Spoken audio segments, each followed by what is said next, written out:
السلام علیکم دوستو،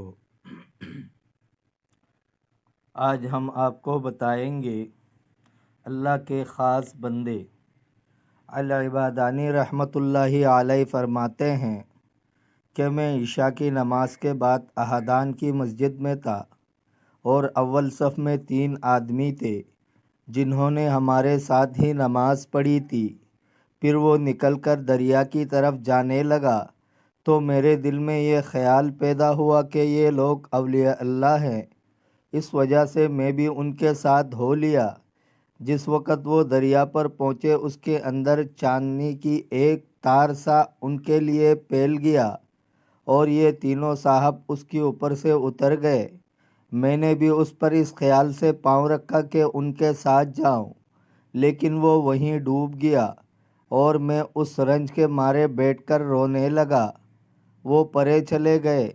مجبور ہو کر میں پھر مسجد میں چلا آیا۔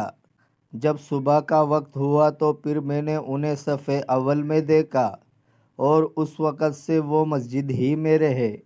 پھر کل جیسا سب قصہ ہوا، تب بھی میں مجبور ہو کر مسجد میں چلا آیا۔ جب تیسرا روز ہوا تو پھر میں نے انہیں پہلی صف میں دیکھا۔ تب میں نے اپنے جی میں کہا کہ اے جی، تیرے اندر نقصان ہے، اگر تیرے اندر خوبی ہوتی تو تو ضرور ان کے ساتھ پانی سے گزر جاتا، اور اللہ تعالیٰ میری اس نیک نیتی کو جانتا تھا۔ پھر جب وہ اس وقت وہاں سے نکل جانے لگا جیسا کہ ہر روز جاتے تھے، تو وہیں چاندی کا تار ان کے لیے پانی پر تن گیا۔ وہ سب اس پر سے گزر گئے۔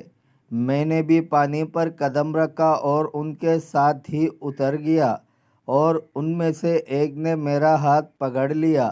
آگے پہنچ کر 7 آدمی ہو گئے۔ ہر روز 7 مچھلیاں ان پر آسمان سے اترتی تھی، اور خاص اس روز ایک خوان میں لگ کر 8 مچھلیاں اتری، اس لیے میں بھی ان کے ساتھ کھانے لگا۔ اتفاقاً میں نے ایک سے یہ کہہ دیا کہ اگر ہمارے پاس نمک ہوتا تو بہتر تھا۔ اس پر انہوں نے آہ کی سانس بھر کر کہا کہ تم ایسے لوگوں میں ہو۔ پھر میرا کسی نے ہاتھ پکڑ کر چوراہے میں چھوڑ دیا۔ اس کے بعد میں نے ان لوگوں کو کہیں نہیں دیکھا۔ دوستو، اگر آپ کو ویڈیو اچھی لگی ہے تو لائک کرے، شیئر کرے، چینل کو سبسکرائب کرے۔ اپنے بہت سارے خیال رکھیے گا۔ ملتے ہیں اگلے ویڈیو میں۔ اللہ حافظ۔